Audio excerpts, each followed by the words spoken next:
अपनी आंखें बंद करें, धीरे धीरे एक गहरी सांस लें और अपने मन को शांत होने दें।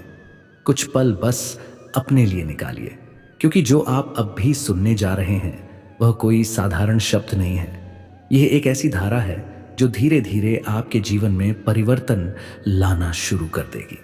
हो सकता है आप अभी जिस स्थिति में हैं वह आपके मन के अनुसार ना हो।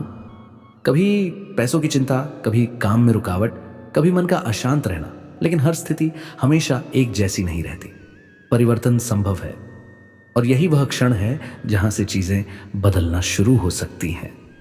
आज आप उन दिव्य शक्तियों का स्मरण करने जा रहे हैं जो सृष्टि में संतुलन बनाए रखती हैं। आदिशक्ति माता महालक्ष्मी, जो धन और वैभव को खींचकर तुम्हारे जीवन में स्थिर कर देती हैं। भगवान विष्णु, जो भाग्य के विधाता हैं, उनकी कृपा से जीवन में सुख, शांति और सफलता का द्वार खुलता है। महाराज कुबेर, जो पूरे ब्रह्मांड के खजानों के स्वामी हैं, उनकी कृपा से धन, वैभव और समृद्धि की कभी कमी नहीं रहती। भगवान भोलेनाथ, जो तीनों लोकों के स्वामी हैं, उनकी शक्ति से हर संकट समाप्त होता है और जीवन में असीम शक्ति व रक्षा प्राप्त होती है। प्रथम पूज्य श्री गणेश, जो हर विघ्न, रोग और गरीबी को जड़ से खत्म कर रास्ते साफ कर देते हैं। जरा सोचो, जब माता लक्ष्मी तुम्हारे जीवन में धन बरसाना शुरू कर दे और महाराज कुबेर उस धन को कभी खत्म ना होने दे, श्री हरिविष्णु खुद तुम्हारे रास्ते खोलने लगे।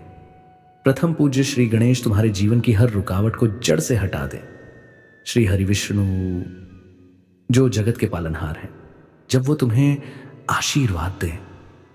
और प्रथम पूज्य श्री गणेश, जो आपके जीवन के हर कष्ट और हर उस कांटे को काट दें जो तुम्हें आगे बढ़ने से रोक रहा था। और भोलेनाथ अपनी कृपा से तुम्हारे भाग्य में वह भी जोड़ दें जिसकी तुमने कभी कल्पना तक नहीं की थी। जब तुम्हें ये पांचों देवता एक साथ आशीर्वाद दे, तो क्या तुम्हें सफल और समृद्ध व्यक्ति बनने से कोई शक्ति रोक सकती है? बिल्कुल नहीं। जब इन शक्तियों का स्मरण एक साथ पूरे विश्वास के साथ किया जाता है तो मन धीरे धीरे बदलने लगता है, और जब मन बदलता है तो परिस्थिति भी बदलने लगती है। बस यह आवश्यक है कि आप इसे पूरी श्रद्धा के साथ सुनें, जल्दी ना करें, बीच में ना रोकें। जितना शांत मन होगा उतना गहरा प्रभाव होगा। अब अपने अंदर एक विश्वास महसूस करें कि सब कुछ धीरे धीरे सही हो रहा है, और इसी भावना के साथ इस मंत्र को सुनना शुरू करें। ओम अनंत शक्तये परमतत्वाय सर्वसंपत्प्रदाय दिव्य प्रकाशाय नित्यपूर्णाय चिदानंदरूपाय मंगलकराय सर्वसिद्धिप्रदाय नमः। ओम अनंत शक्तये परमतत्वाय सर्वसंपत्प्रदाय दिव्य प्रकाशाय नित्यपूर्णाय चिदानंदरूपाय मंगलकराय सर्वसिद्धिप्रदाय नमः। ओम अनंत शक्तये परमतत्वाय सर्वसंपत्प्रदाय दिव्य प्रकाशाय नित्यपूर्णाय चिदानंदरूपाय मंगलकराय सर्वसिद्धिप्रदाय नमः। ओम अनंत शक्तये परमतत्वाय सर्वसंपत्प्रदाय दिव्य प्रकाशाय नित्यपूर्णाय चिदानंदरूपाय मंगलकराय सर्वसिद्धिप्रदाय नमः। ओम अनंत शक्तये परमतत्वाय सर्वसंपत्प्रदाय दिव्य प्रकाशाय नित्यपूर्णाय चिदानंदरूपाय मंगलकराय सर्वसिद्धिप्रदाय नमः। ओम अनंत शक्तये परमतत्वाय सर्वसंपत्प्रदाय दिव्य प्रकाशाय नित्यपूर्णाय चिदानंदरूपाय मङ्गलकराय सर्वसिद्धिप्रदाय नमः।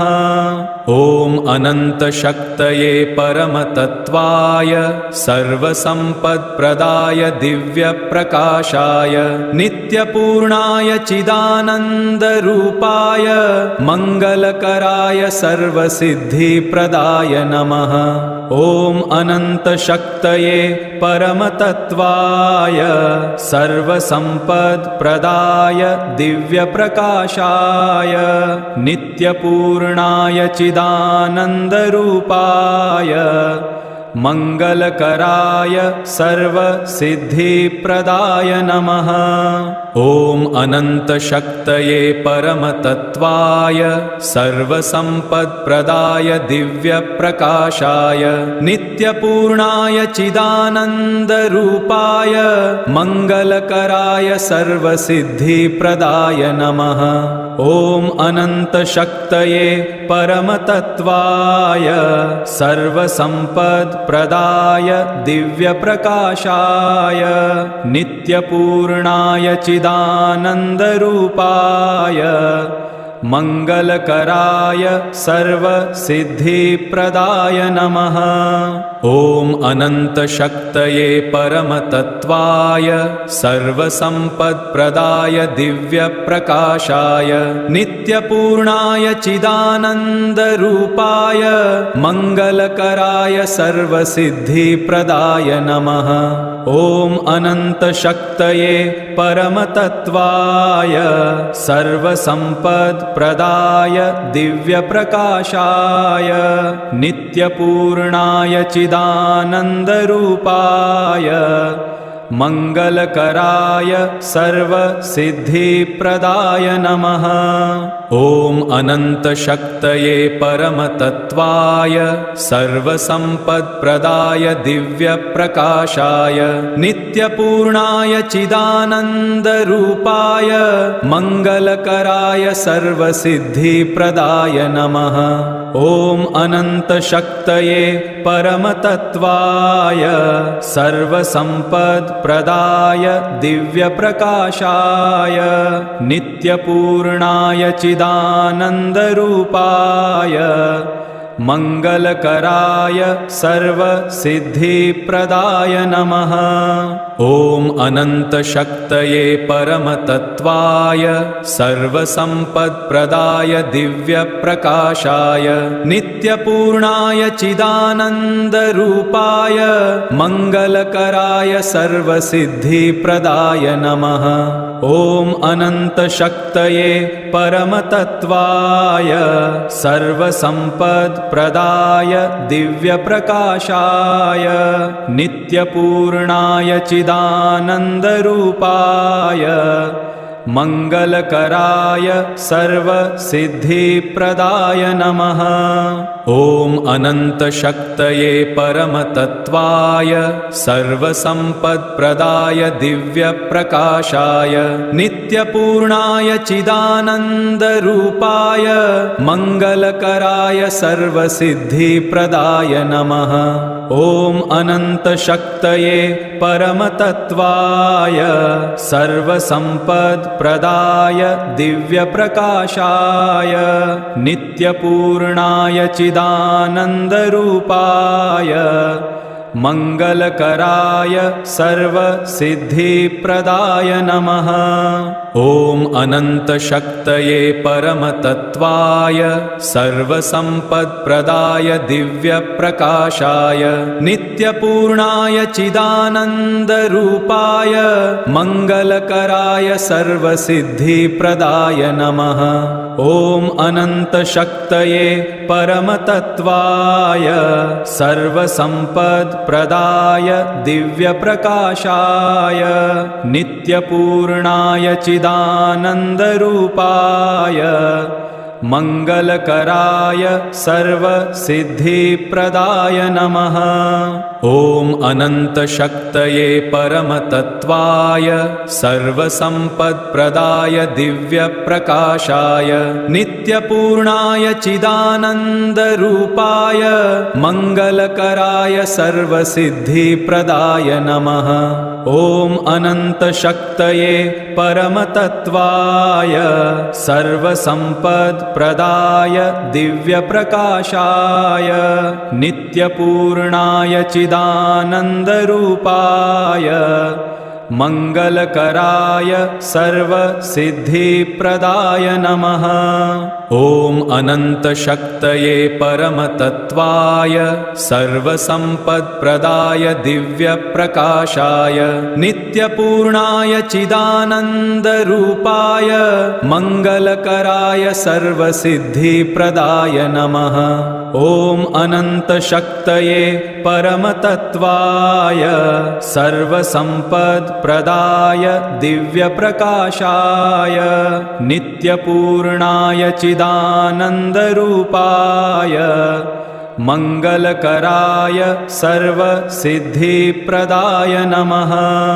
ॐ अनन्तशक्तये परमतत्त्वाय सर्वसम्पत्प्रदाय दिव्यप्रकाशाय नित्यपूर्णाय चिदानन्दरूपाय मङ्गलकराय सर्वसिद्धिप्रदाय नमः। ॐ अनन्तशक्तये परमतत्त्वाय सर्वसम्पत्प्रदाय दिव्यप्रकाशाय नित्यपूर्णाय चिदानन्दरूपाय मङ्गलकराय सर्वसिद्धिप्रदाय नमः। ॐ अनन्तशक्तये परमतत्त्वाय सर्वसम्पत्प्रदाय दिव्यप्रकाशाय नित्यपूर्णाय चिदानन्दरूपाय मङ्गलकराय सर्वसिद्धिप्रदाय नमः। ॐ अनन्तशक्तये परमतत्त्वाय सर्वसम्पत्प्रदाय दिव्यप्रकाशाय नित्यपूर्णाय चिदानन्दरूपाय मङ्गलकराय सर्वसिद्धिप्रदाय नमः। ॐ अनन्तशक्तये परमतत्त्वाय सर्वसम्पत्प्रदाय दिव्यप्रकाशाय नित्यपूर्णाय चिदानन्दरूपाय मङ्गलकराय सर्वसिद्धिप्रदाय नमः। ॐ अनन्तशक्तये परमतत्त्वाय सर्वसम्पत्प्रदाय दिव्यप्रकाशाय नित्यपूर्णाय चिदानन्दरूपाय मङ्गलकराय सर्वसिद्धिप्रदाय नमः। ॐ अनन्तशक्तये परमतत्त्वाय सर्वसम्पत्प्रदाय दिव्यप्रकाशाय नित्यपूर्णाय चिदानन्दरूपाय मङ्गलकराय सर्वसिद्धिप्रदाय नमः। ॐ अनन्तशक्तये परमतत्त्वाय सर्वसम्पत्प्रदाय दिव्यप्रकाशाय नित्यपूर्णाय चिदानन्दरूपाय मङ्गलकराय सर्वसिद्धिप्रदाय नमः। ॐ अनन्तशक्तये परमतत्त्वाय सर्वसम्पत्प्रदाय दिव्यप्रकाशाय नित्यपूर्णाय चिदानन्दरूपाय मङ्गलकराय सर्वसिद्धिप्रदाय नमः। ॐ अनन्तशक्तये परमतत्त्वाय सर्वसम्पत्प्रदाय दिव्यप्रकाशाय नित्यपूर्णाय चिदानन्दरूपाय मङ्गलकराय सर्वसिद्धिप्रदाय नमः। ॐ अनन्तशक्तये परमतत्त्वाय सर्वसम्पत्प्रदाय दिव्यप्रकाशाय नित्यपूर्णाय चिदानन्दरूपाय मङ्गलकराय सर्वसिद्धिप्रदाय नमः। ॐ अनन्तशक्तये परमतत्त्वाय सर्वसम्पत्प्रदाय दिव्यप्रकाशाय नित्यपूर्णाय चिदानन्दरूपाय मङ्गलकराय सर्वसिद्धिप्रदाय नमः। ॐ अनन्तशक्तये परमतत्त्वाय सर्वसम्पत्प्रदाय दिव्यप्रकाशाय नित्यपूर्णाय चिदानन्दरूपाय मङ्गलकराय सर्वसिद्धिप्रदाय नमः। ॐ अनन्तशक्तये परमतत्त्वाय सर्वसम्पत्प्रदाय दिव्यप्रकाशाय नित्यपूर्णाय चिदानन्दरूपाय मङ्गलकराय सर्वसिद्धिप्रदाय नमः। ॐ अनन्तशक्तये परमतत्त्वाय सर्वसम्पत्प्रदाय दिव्यप्रकाशाय नित्यपूर्णाय चिदानन्दरूपाय मङ्गलकराय सर्वसिद्धिप्रदाय नमः। ॐ अनन्तशक्तये परमतत्त्वाय सर्वसम्पत्प्रदाय दिव्यप्रकाशाय नित्यपूर्णाय चिदानन्दरूपाय मङ्गलकराय सर्वसिद्धिप्रदाय नमः। ॐ अनन्तशक्तये परमतत्त्वाय सर्वसम्पत्प्रदाय दिव्यप्रकाशाय नित्यपूर्णाय चिदानन्दरूपाय मङ्गलकराय सर्वसिद्धिप्रदाय नमः। ॐ अनन्तशक्तये परमतत्त्वाय सर्वसम्पत्प्रदाय दिव्यप्रकाशाय नित्यपूर्णाय चिदानन्दरूपाय मङ्गलकराय सर्वसिद्धिप्रदाय नमः। ॐ अनन्तशक्तये परमतत्त्वाय सर्वसम्पत्प्रदाय दिव्यप्रकाशाय नित्यपूर्णाय चिदानन्दरूपाय मङ्गलकराय सर्वसिद्धिप्रदाय नमः। ॐ अनन्तशक्तये परमतत्त्वाय सर्वसम्पत्प्रदाय दिव्यप्रकाशाय नित्यपूर्णाय चिदानन्दरूपाय मङ्गलकराय सर्वसिद्धिप्रदाय नमः। ॐ अनन्तशक्तये परमतत्त्वाय सर्वसम्पत्प्रदाय दिव्यप्रकाशाय नित्यपूर्णाय चिदानन्दरूपाय मङ्गलकराय सर्वसिद्धिप्रदाय नमः। ॐ अनन्तशक्तये परमतत्त्वाय सर्वसम्पत्प्रदाय दिव्यप्रकाशाय नित्यपूर्णाय चिदानन्दरूपाय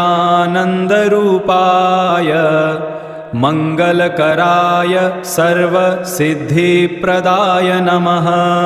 ॐ अनन्तशक्तये परमतत्त्वाय सर्वसम्पत्प्रदाय दिव्यप्रकाशाय नित्यपूर्णाय चिदानन्दरूपाय मङ्गलकराय सर्वसिद्धिप्रदाय नमः।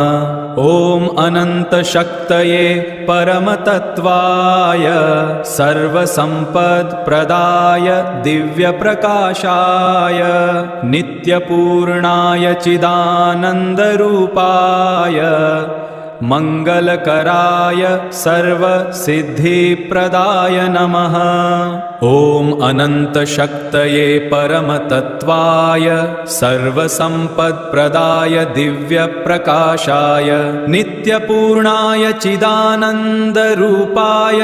मङ्गलकराय सर्वसिद्धिप्रदाय नमः। ॐ अनन्तशक्तये परमतत्त्वाय सर्वसम्पत्प्रदाय दिव्यप्रकाशाय नित्यपूर्णाय चिदानन्दरूपाय मङ्गलकराय सर्वसिद्धिप्रदाय नमः। ॐ अनन्तशक्तये परमतत्त्वाय सर्वसम्पत्प्रदाय दिव्यप्रकाशाय नित्यपूर्णाय चिदानन्दरूपाय मङ्गलकराय सर्वसिद्धिप्रदाय नमः। ॐ अनन्तशक्तये परमतत्त्वाय सर्वसम्पत्प्रदाय सम्पत्प्रदाय दिव्यप्रकाशाय नित्यपूर्णाय चिदानन्दरूपाय मङ्गलकराय सर्वसिद्धिप्रदाय नमः। ॐ अनन्तशक्तये परमतत्त्वाय सर्वसम्पत्प्रदाय दिव्यप्रकाशाय नित्यपूर्णाय चिदानन्दरूपाय मङ्गलकराय सर्वसिद्धिप्रदाय नमः। ॐ अनन्तशक्तये परमतत्त्वाय सर्वसम्पत्प्रदाय दिव्यप्रकाशाय नित्यपूर्णाय चिदानन्दरूपाय मङ्गलकराय सर्वसिद्धिप्रदाय नमः। ॐ अनन्तशक्तये परमतत्त्वाय सर्वसम्पत्प्रदाय दिव्यप्रकाशाय नित्यपूर्णाय चिदानन्दरूपाय मङ्गलकराय सर्वसिद्धिप्रदाय नमः। ॐ अनन्तशक्तये परमतत्त्वाय सर्वसम्पत्प्रदाय दिव्यप्रकाशाय नित्यपूर्णाय चिदानन्दरूपाय मङ्गलकराय सर्वसिद्धिप्रदाय नमः। ॐ अनन्तशक्तये परमतत्त्वाय सर्वसम्पत्प्रदाय दिव्यप्रकाशाय नित्यपूर्णाय चिदानन्दरूपाय मङ्गलकराय सर्वसिद्धिप्रदाय नमः। ॐ अनन्तशक्तये परमतत्त्वाय सर्वसम्पत्प्रदाय दिव्यप्रकाशाय नित्यपूर्णाय चिदानन्दरूपाय मङ्गलकराय सर्वसिद्धिप्रदाय नमः।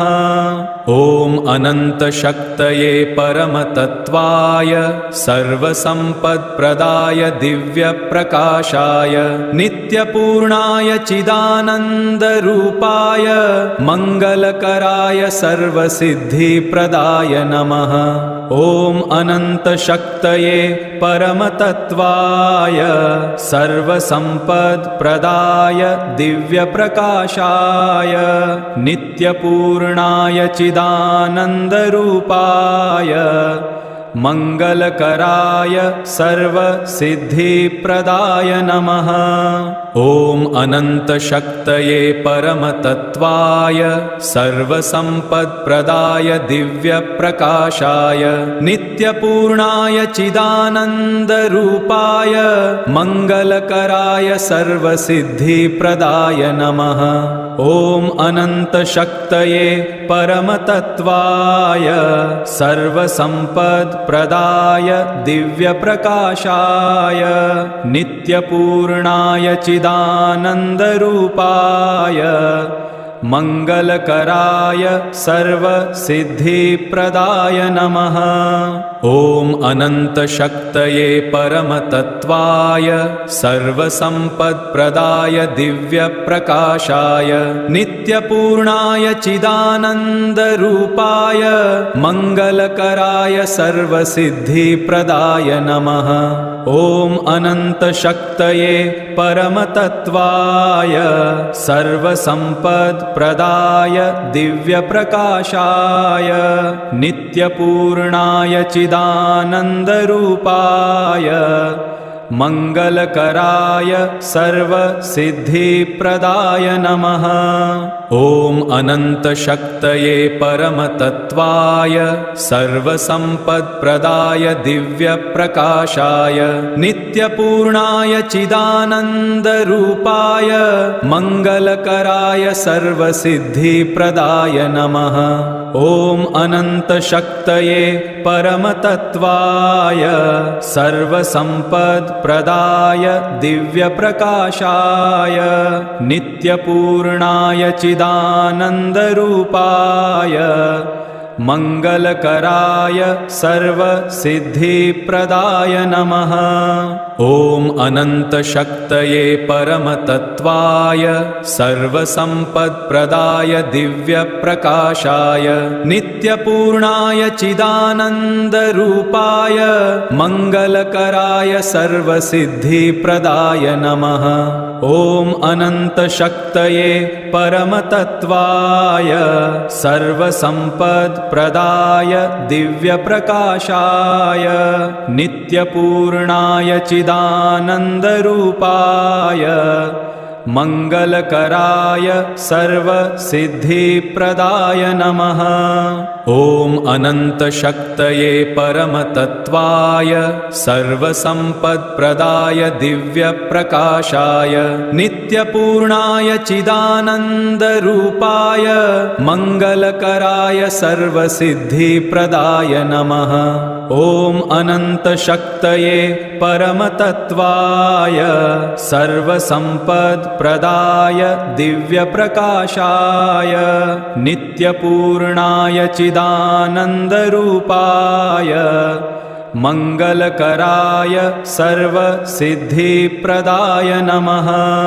ॐ अनन्तशक्तये परमतत्त्वाय सर्वसम्पत्प्रदाय दिव्यप्रकाशाय नित्यपूर्णाय चिदानन्दरूपाय मङ्गलकराय सर्वसिद्धिप्रदाय नमः। ॐ अनन्तशक्तये परमतत्त्वाय सर्वसम्पत्प्रदाय दिव्यप्रकाशाय नित्यपूर्णाय चिदानन्दरूपाय मङ्गलकराय सर्वसिद्धिप्रदाय नमः। ॐ अनन्तशक्तये परमतत्त्वाय सर्वसम्पत्प्रदाय दिव्यप्रकाशाय नित्यपूर्णाय चिदानन्दरूपाय मङ्गलकराय सर्वसिद्धिप्रदाय नमः। ॐ अनन्तशक्तये परमतत्त्वाय सर्वसम्पत्प्रदाय दिव्यप्रकाशाय नित्यपूर्णाय चिदानन्दरूपाय मङ्गलकराय सर्वसिद्धिप्रदाय नमः। ॐ अनन्तशक्तये परमतत्त्वाय सर्वसम्पत्प्रदाय दिव्यप्रकाशाय नित्यपूर्णाय चिदानन्दरूपाय मङ्गलकराय सर्वसिद्धिप्रदाय नमः। ॐ अनन्तशक्तये परमतत्त्वाय सर्वसम्पत्प्रदाय दिव्यप्रकाशाय नित्यपूर्णाय चिदानन्दरूपाय मङ्गलकराय सर्वसिद्धिप्रदाय नमः। ॐ अनन्तशक्तये परमतत्त्वाय सर्वसम्पत्प्रदाय दिव्यप्रकाशाय नित्यपूर्णाय चिदानन्दरूपाय मङ्गलकराय सर्वसिद्धिप्रदाय नमः। ॐ अनन्तशक्तये परमतत्त्वाय सर्वसम्पत्प्रदाय दिव्यप्रकाशाय नित्यपूर्णाय चिदानन्दरूपाय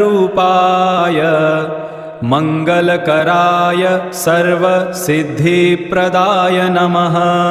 ॐ अनन्तशक्तये परमतत्त्वाय सर्वसम्पत्प्रदाय दिव्यप्रकाशाय नित्यपूर्णाय चिदानन्दरूपाय मङ्गलकराय सर्वसिद्धिप्रदाय नमः। ॐ अनन्तशक्तये परमतत्त्वाय सर्वसम्पत्प्रदाय दिव्यप्रकाशाय नित्यपूर्णाय चिदानन्दरूपाय मङ्गलकराय सर्वसिद्धिप्रदाय नमः। ॐ अनन्तशक्तये परमतत्त्वाय सर्वसम्पत्प्रदाय दिव्यप्रकाशाय नित्यपूर्णाय चिदानन्दरूपाय मङ्गलकराय सर्वसिद्धिप्रदाय नमः। ॐ अनन्तशक्तये परमतत्त्वाय सर्वसम्पत्प्रदाय दिव्यप्रकाशाय नित्यपूर्णाय चिदानन्दरूपाय मङ्गलकराय सर्वसिद्धिप्रदाय नमः। ॐ अनन्तशक्तये परमतत्त्वाय सर्वसम्पत्प्रदाय दिव्यप्रकाशाय नित्यपूर्णाय चिदानन्दरूपाय मङ्गलकराय सर्वसिद्धिप्रदाय नमः।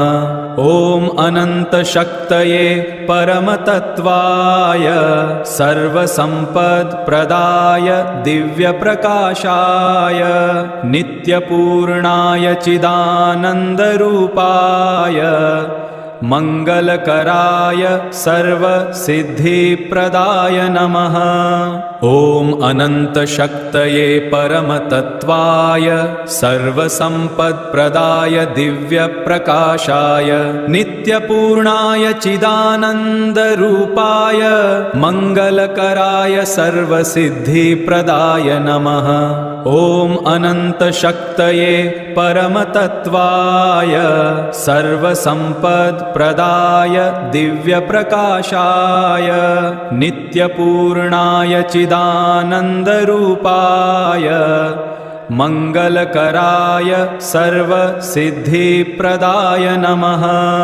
ॐ अनन्तशक्तये परमतत्त्वाय सर्वसम्पत्प्रदाय दिव्यप्रकाशाय नित्यपूर्णाय चिदानन्दरूपाय मङ्गलकराय सर्वसिद्धिप्रदाय नमः। ॐ अनन्तशक्तये परमतत्त्वाय सर्वसम्पत्प्रदाय दिव्यप्रकाशाय नित्यपूर्णाय चिदानन्दरूपाय मङ्गलकराय सर्वसिद्धिप्रदाय नमः। ॐ अनन्तशक्तये परमतत्त्वाय सर्वसम्पत्प्रदाय दिव्यप्रकाशाय नित्यपूर्णाय चिदानन्दरूपाय मङ्गलकराय सर्वसिद्धिप्रदाय नमः। ॐ अनन्तशक्तये परमतत्त्वाय सर्वसम्पत्प्रदाय दिव्यप्रकाशाय नित्यपूर्णाय चिदानन्दरूपाय मङ्गलकराय सर्वसिद्धिप्रदाय नमः। ॐ अनन्तशक्तये परमतत्त्वाय सर्वसम्पत्प्रदाय दिव्यप्रकाशाय नित्यपूर्णाय चिदानन्दरूपाय मङ्गलकराय सर्वसिद्धिप्रदाय नमः। ॐ अनन्तशक्तये परमतत्त्वाय सर्वसम्पत्प्रदाय दिव्यप्रकाशाय नित्यपूर्णाय चिदानन्दरूपाय मङ्गलकराय सर्वसिद्धिप्रदाय नमः।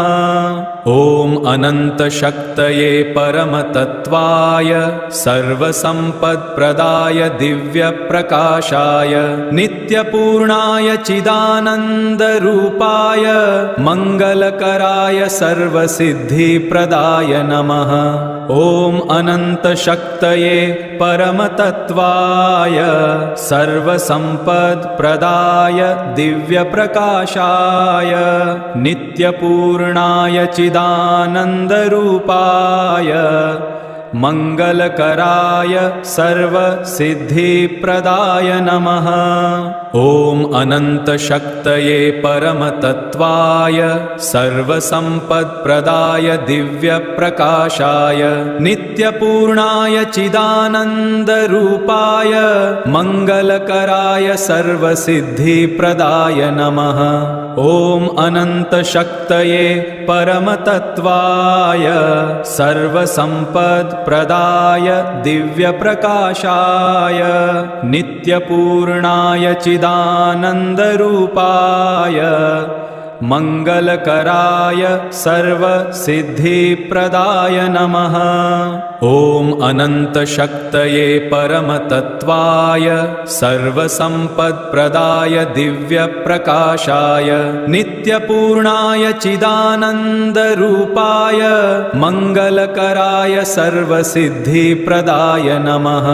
ॐ अनन्तशक्तये परमतत्त्वाय सर्वसम्पत्प्रदाय दिव्यप्रकाशाय नित्यपूर्णाय चिदानन्दरूपाय मङ्गलकराय सर्वसिद्धिप्रदाय नमः। ॐ अनन्तशक्तये परमतत्त्वाय सर्वसम्पत्प्रदाय दिव्यप्रकाशाय नित्यपूर्णाय चिदानन्दरूपाय मङ्गलकराय सर्वसिद्धिप्रदाय नमः। ॐ अनन्तशक्तये परमतत्त्वाय सर्वसम्पत्प्रदाय दिव्यप्रकाशाय नित्यपूर्णाय चिदानन्दरूपाय मङ्गलकराय सर्वसिद्धिप्रदाय नमः। ॐ अनन्तशक्तये परमतत्त्वाय सर्वसम्पत्प्रदाय दिव्यप्रकाशाय नित्यपूर्णाय चिदानन्दरूपाय मङ्गलकराय सर्वसिद्धिप्रदाय नमः।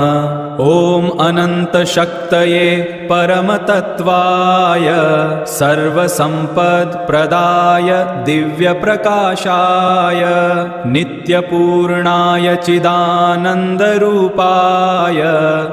मङ्गलकराय सर्वसिद्धिप्रदाय नमः।